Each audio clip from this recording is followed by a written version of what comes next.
तो गाइस आज की जो हमारी कंपनी है वो है वर्चुअल ग्लोबल शेयर। तो आज हम इसकी बात कर रहे हैं। तो गाइस चार्ट की परफॉर्मेंस को देखकर आप इसका अंदाज़ा लगा सकते हैं कि कंपनी में क्या हाल चल रहा है। फिलहाल लास्ट ट्रेडिंग सेशन में शेयर ने हमें यहाँ पर तेज़ी दिखाई है 4.31% की। तो चलिए देखते हैं कि ये इस तेज़ी में कितना दम है और ये कहाँ तक ले जा सकती है। तो चलिए वीडियो को स्टार्ट कर लेते हैं।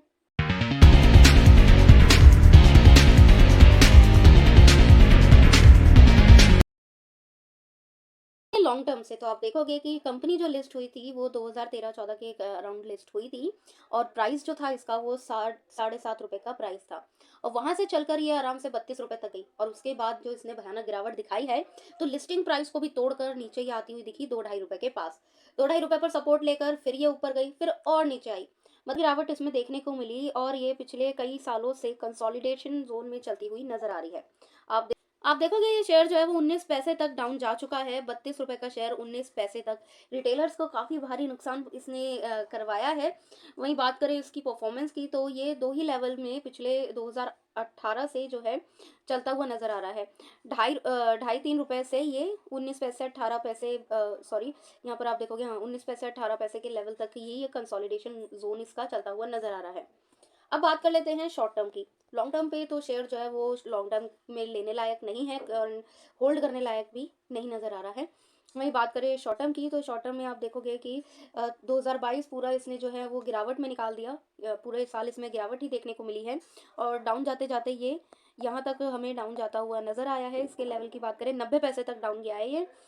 लेकिन अब बीच में इसने सपोर्ट लिया, सपोर्ट लेकर ऊपर गया और 1 रुपए 60 पैसे तक इसने अपना हाई बनाया। 1 रुपए 60 पैसे तक जाता नजर आया ये। लेकिन उसके बाद फिर इसमें गिरावट आई और अब फिर से ये हमें 1 रुपए 21 पैसे के लेवल पर देखने को मिल रहा है। और ये जो 1 रुपए 21 पैसे का लेवल है ये एक तरीके से इसका रेजिस्टेंस भी छोटा सा यहाँ पर हमें बनता हुआ नजर आ रहा है। इनफैक्ट छोटा नहीं, और आप देखोगे ये जो 1 रुपए 21 पैसे का लेवल है ये इसका काफ़ी स्ट्रॉन्ग रेजिस्टेंस है यहाँ पर। अब आपको नज़र आ रहा होगा अगर आप इसकी क्लोजिंग लाइन को देख रहे हैं जो कि ग्रीन बनी हुई है। तो आप देखोगे कि ये लेवल इसका काफ़ी पुराना इसका रेजिस्टेंस है। 1-1.5 साल पुराना रेजिस्टेंस यहाँ पर देखने को मिल रहा है। बात करें शेयर में तेजी की तो पिछले 3 ट्रेडिंग सेशन से शेयर में जो है वो लगातार तेजी देखने को मिल रही है। आरएसआई लेवल की अगर बात करें तो 48 से चलकर वो 62 हो चुका है। एंड शेयर में हमें लास्ट ट्रेडिंग सेशन में गैप अप ओपनिंग के साथ शेयर ओपन होता हुआ नजर आया। लेकिन इस तेज़ी के पीछे आप देखोगे वॉल्यूम जो है वो कुछ खास जनरेट नहीं हो रहा है। तो काफ़ी चांसेस हैं यहाँ पर कि ये रेजिस्टेंस यहाँ पर ये हमें फेस करता हुआ नज़र आए, या फिर हो सकता है ये अपने फिर से इस लेवल के पास जाए, इस लेवल तक जाकर उसके बाद यहाँ पर रेजिस्टेंस फेस करे एंड देन डाउन आता नज़र आए। क्योंकि यहाँ तक जाते जाते में ही इसका आरएसआई जो है वो काफ़ी हाई हो जाएगा एंड आरएसआई मेंटेन करने के लिए इसको डाउन तो आना ही पड़ेगा। कंपनी के फंडामेंटल्स अगर देखें तो आप देखोगे कंपनी जो है वो बहुत ही ज़्यादा छोटी है, सिर्फ 51 करोड़ की कंपनी है। पी की बात करें तो इंडस्ट्री पी से काफ़ी कम में मिल रहा है, काफ़ी कम प्राइस पर शेयर मिल रहा है। आरओसी आरओई काफ़ी कम है, बुक वैल्यू भी काफ़ी कम है, फेस वैल्यू 1 रुपए की है। कंपनी फुल्ली डेट फ्री हम उसको यहाँ पर कह सकते हैं।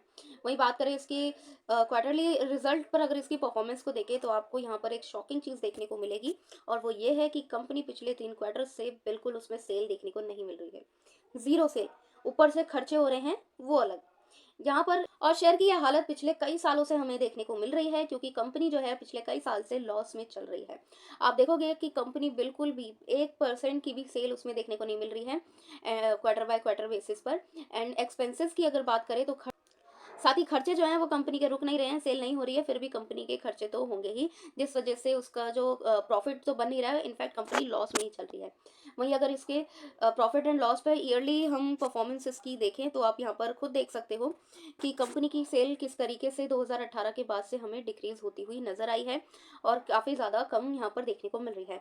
एक्सपेंसेस की बात करें तो एक्सपेंसेस तो भाई रुक नहीं रहे हैं, वो तो खर्चे तो हो ही रहे हैं कंपनी में, जिस वजह से कंपनी प्रॉफिट तो बनाने से रही उल्टा लॉस बना रही है। एंड नॉट नेट प्रॉफिट की अगर बात करें तो वो यहाँ पर हमें हल्का सा इंक्रीज होता हुआ इस साल नजर आ रहा है।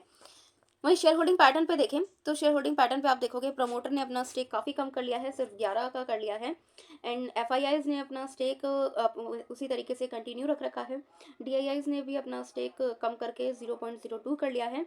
एंड पब्लिक जो है वो 83 के उस पर है, जिसमें से ऑपरेटर भी इसमें शामिल है क्योंकि कंपनी जो है वो काफ़ी छोटी है, इसको सिर्फ 51 करोड़ की कंपनी है, इसको ऑपरेट करना किसी भी बड़े ऑपरेटर के लिए कोई मुश्किल का काम नहीं होगा। तो गाइज ये काफ़ी भयानक पेनी स्टॉक है ऐसे पेनी स्टॉक से तो मैं आपको बिल्कुल एकदम दूर रहने को कहूँगी जिसमें सेल के नाम पर शून्य नज़र आ रहा हो। तो गाइज़ ऐसे स्टॉक में इन्वेस्ट करने जैसा कुछ है ही नहीं, लेकिन अगर आप इसमें लेकर फँसे हुए हैं, तो आप ऐसी तेज़ी की उम्मीद में होल्ड कर सकते हैं, क्योंकि ऑपरेटर्स जो हैं, वो अगर इसको दौड़ाते हैं जैसे कि लास्ट टाइम इसको भगाया था 2022 के स्टार्टिंग में, या फिर आप कह लीजिए 2021 के लास्ट में, जो इसमें तेज़ी दिखाई थी, ऑपरेटर्स ने इसको जो भगाया था, तो ये ₹3.50 तक गया था। तो ऐसे आप इसकी इस टाइप की ग्रोथ का वेट कर सकते हो, होल्ड करना चाहो तो, वरना इसमें फ़िलहाल कोई ऐसे मुझे चांसेस नहीं नज़र आ रहे हैं, जिससे आपको लॉस रिकवर हो। तो गाइज़ आज की वीडियो में इतना ही। वीडियो को लाइक करें, शेयर करें, चैनल को सब्सक्राइब करें। Thank you so much for watching this video.